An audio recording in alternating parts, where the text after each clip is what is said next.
Live from the YK Studios in Adelaide, Australia, it's the Pop Culture Spread. I'm working on something big.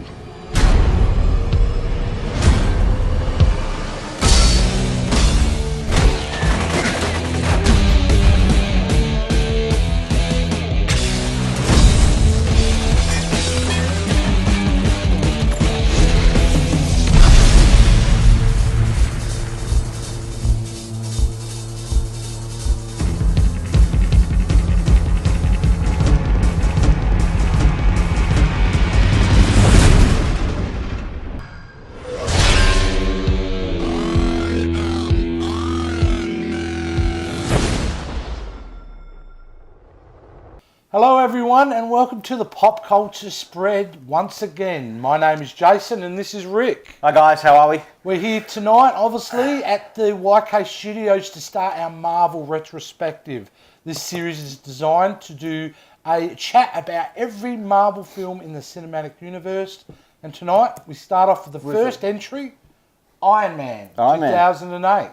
What are your memories of Iron Man? First going to see it. Almost 9 years ago now. Yeah, 2008 it came out. Yeah, look, it's I can't believe it's been that long. You know, it's been a long time. It's amazing how quick they just pump these movies out. Yeah. And I guess hearing, you know, the first initial thing they're gonna, we're gonna do Iron Man and who they're casting and sounded pretty kiddish concept, I reckon. I thought they're doing Iron Man. Yeah. Right. Yeah. That's gonna be cheesy as. You know, and who's going to play Tony Stark? Are they going to get the right person? Well, you'd heard the rumours back in the day that Tom Cruise was once interested in the role. Yep. To play Tony Stark, and even Nicolas Cage.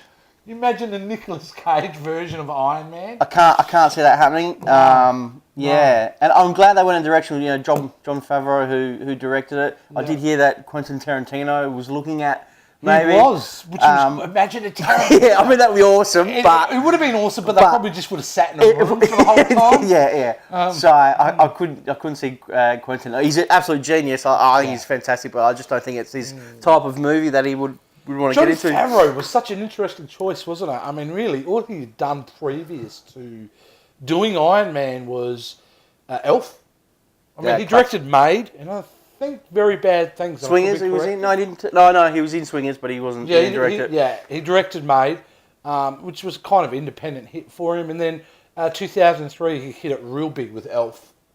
Classic movie. And that proved to the studio, I think, that he was capable of doing effects. Yeah. Because if you think about the end of that film, it's pretty effects heavy. So, yeah, and then he did 2004. He did Zathura, which is kind of like the pseudo sequel to Jumanji. Do you remember that? A couple of kids vaguely, in space.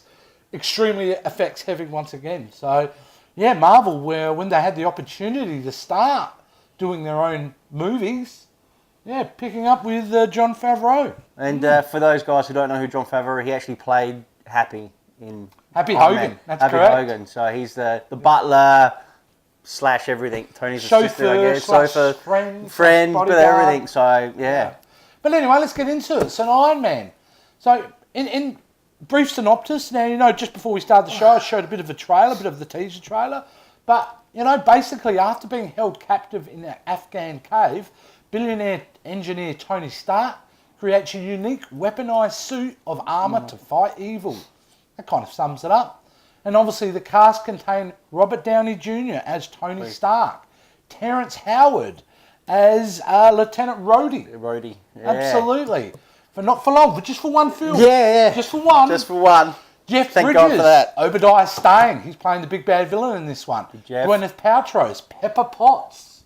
You know who initially was offered that role and turned it down? No. Rachel McAdams. Oh.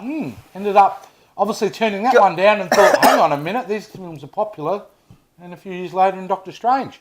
Jon Favreau, as you said, Happy Hogan. And he's actually one of the standouts of the film, if I'll be honest with you. Oh, definitely. And Samuel Jackson. Ooh, we don't see him for most of the film. Really? But he plays Nick Fury. And of course, no Marvel film would be complete without a cameo by the great Stan Lee. Absolutely. Best cameos in all movies. So. Yeah. So it is, look, overall this film is it's a really interesting entry into the Marvel for Marvel, because honestly, like I said before, no one really knew who Tony Stark was or Iron Man. Kind of a C grade character. So as the film started, what were your impressions? Really, really good. I love the opening of it. I love how you kind of get the feel of who Tony Stark is. That scene in the Humvee with in the the soldiers? Humvee, yeah, you know, kind of like going, you know, his kind of attitude and how he is, and you know, he's got that bit of a rock star life got to the him, swagger, you know, hasn't he? yeah, you know, so and that's what he lives, you know, he's got everything at his disposal. He's driving through an Afghan desert with a glass of scotch in his hand. Wearing a suit, you know, he's not no body armor or anything like that, but you get to see that sort of like character. And then then it goes into that. But it's you're straight into it. You're straight into it. And obviously, he has that explosion, and then we actually cut back to a few days later. Yeah, and then to he's in Vegas. I can't remember the name of the award he was getting. Yes, yeah. He's in Vegas to accept that award, and then you can see his whole attitude towards that, and that's how This film works 95% in total of the 100%. It works because of Robert Downey Jr. You got someone else in there, and you could have had, you know, because in his essence, he's a bit of a lovable douchebag.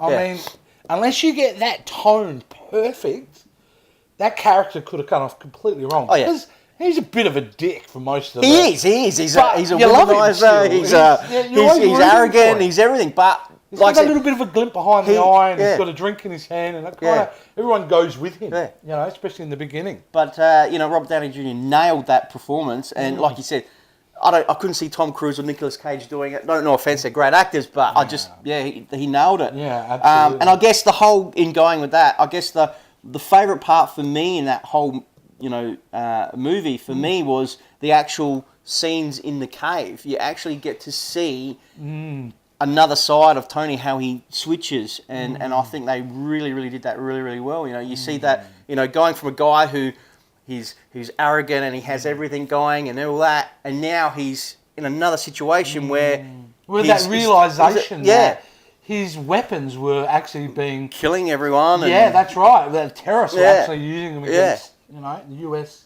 soldiers. So it definitely is a different arc for the character. Pardon the pun, because that's where he starts to create the arc reactor. Yeah, with Jensen, absolutely. With his mate Jensen. Yeah, with his mate Jensen, who we do see in a further Marvel cinematic film later on, don't we? Yeah, we do. And he was great. I can't remember that actor's name. I don't know off the top of my head, but he was fantastic. He was very much the conscious of Tony Stark in that scene. But what a breakout scene afterwards, mate, when he comes out in his Iron Man suit. Yeah, he made it out of his own weapons. Mate, essentially, he made that suit out of his own weapons. Serious ass in that scene, hey. It's a phenomenal scene. He comes out with those freaking flamethrowers, starts spurting them out. Big giant kind of mechanical suit, and it's really cool. It's just and you get involved, and you're like, oh shit, wow, this guy created something out of his own weapons, and he's kicking ass. It's full on too, because shit is blowing up left, right, and centre, and you're thinking, how's he going to get out of this scene? Yeah, but he was able to install a jetpack on the thing. Yeah, although it didn't fly very well. Fires it off, and as he's doing it, goes over to that desert and he lands. Shit goes everywhere. But and then finally gets rescued. And that's the first act of the film. I mean, by then, for the first act of the film, we've been introduced to Tony Stark as a character. We get to know what situation and what he's all about. Yeah. And we also get to see a significant change in the character happen within the first 30 minutes of the film. Yeah. Which just keeps the movie moving at a breakneck speed, which is really great. And that moves us then from there. He gets saved and gets brought back to the homeland. Back to the homeland. Back to US soil, where he makes a pretty astounding announcement. They're going to stop making weapons. Stark Industries, done. Done, that's it.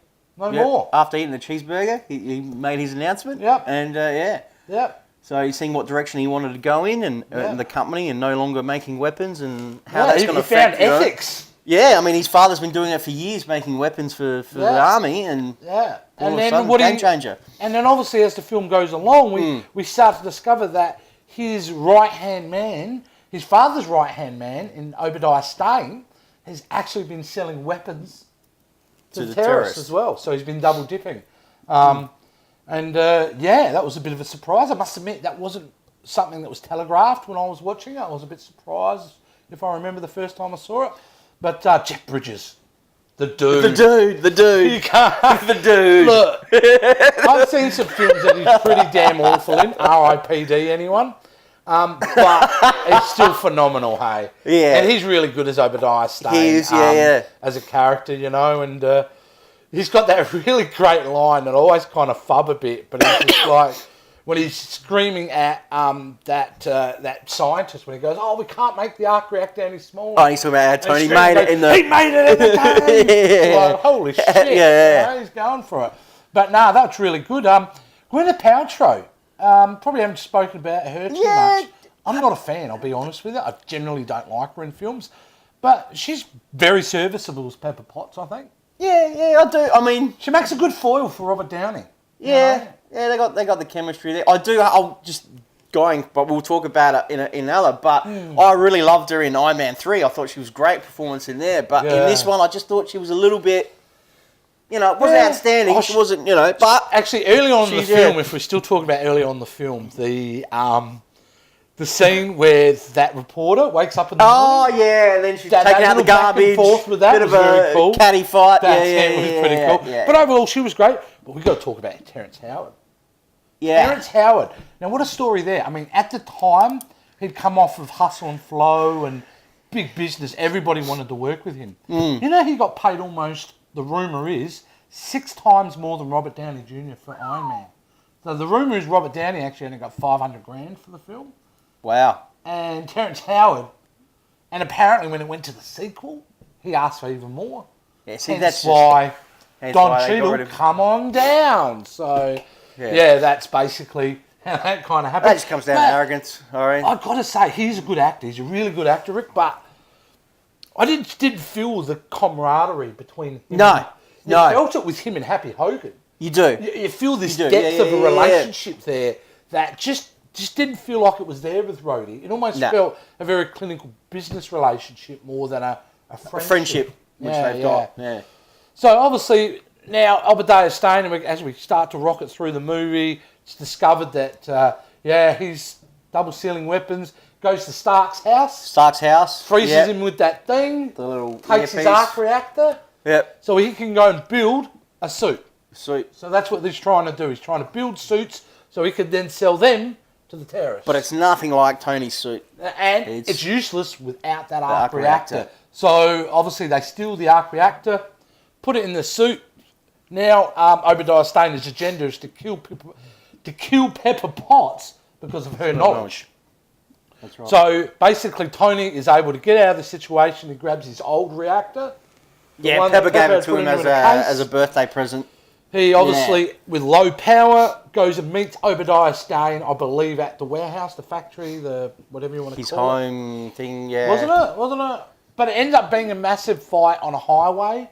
Oh, yeah. I'm kind of losing it now exactly where that happened. No, it is at the Stark place because obviously as they're fighting, Tony Stark's about down to no energy.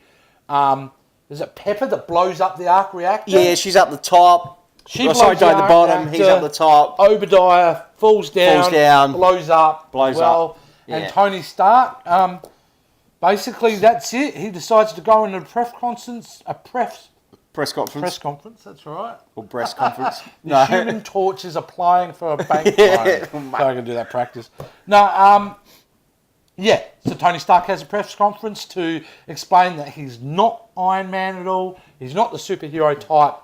He pauses, turns around to the crowd and goes, I am Iron Man. And that's basically the film, Rick. You know, yeah, that's it. The entire film. But, mate, by the end of that film, I don't know about you, but I my jaw was hitting the floor of how much fun I was having. Fun movie. It really was. There's not a lot of criticisms there. There are a couple I have. Is there anything that you felt that was maybe disappointing in the film that you would have liked to have seen? Or were you happy with the entire product? Look, I was happy with the whole, it had a great cast. Yeah. It was great acting from everyone. Yeah. You know, it had some serious moments. It had some laughs. So it had a mixture of everything. You know, so overall, I was happy with it. You know, it was the first Marvel movie from Marvel Studios which came out. So there was a massive hit, hit for international, global hit. You know, yeah, they had to hit it, and I enjoyed it, and it got some good reviews, and it made really well in the box office. So yeah, I mean, it's up there. I mean, certainly it has been critically praised. Yeah.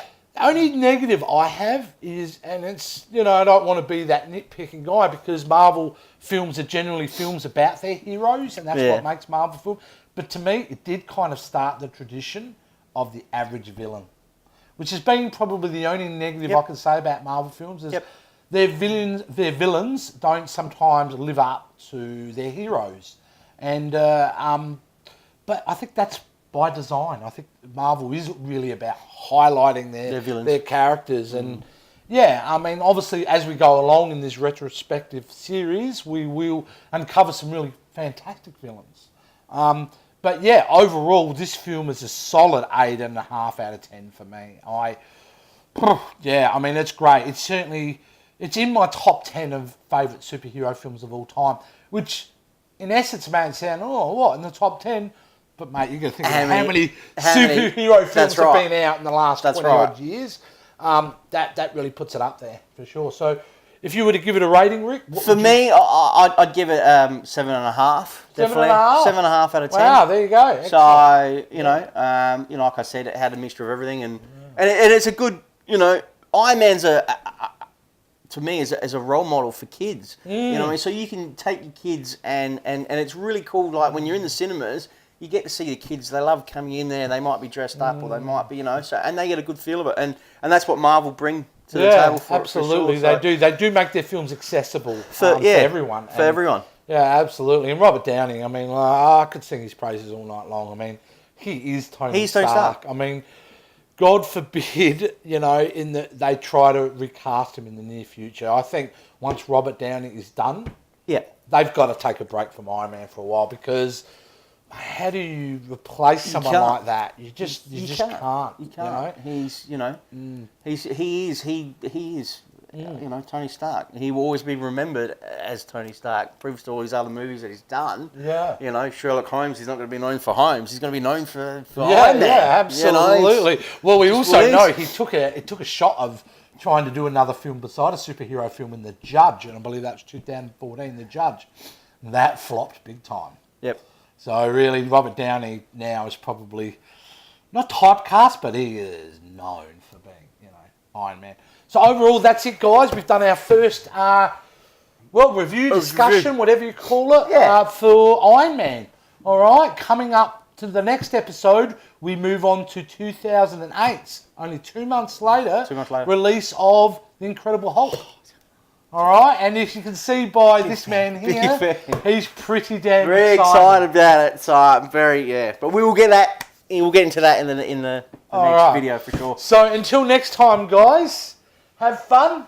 And remember, subscribe and follow us all on our social media sites. They're all out down the bottom. So it's all the usual social media sites. And definitely subscribe on the YouTube channel. Fantastic, guys. Thank you so much. And we'll see you guys soon. And remember, don't let me see this on your MySpace page.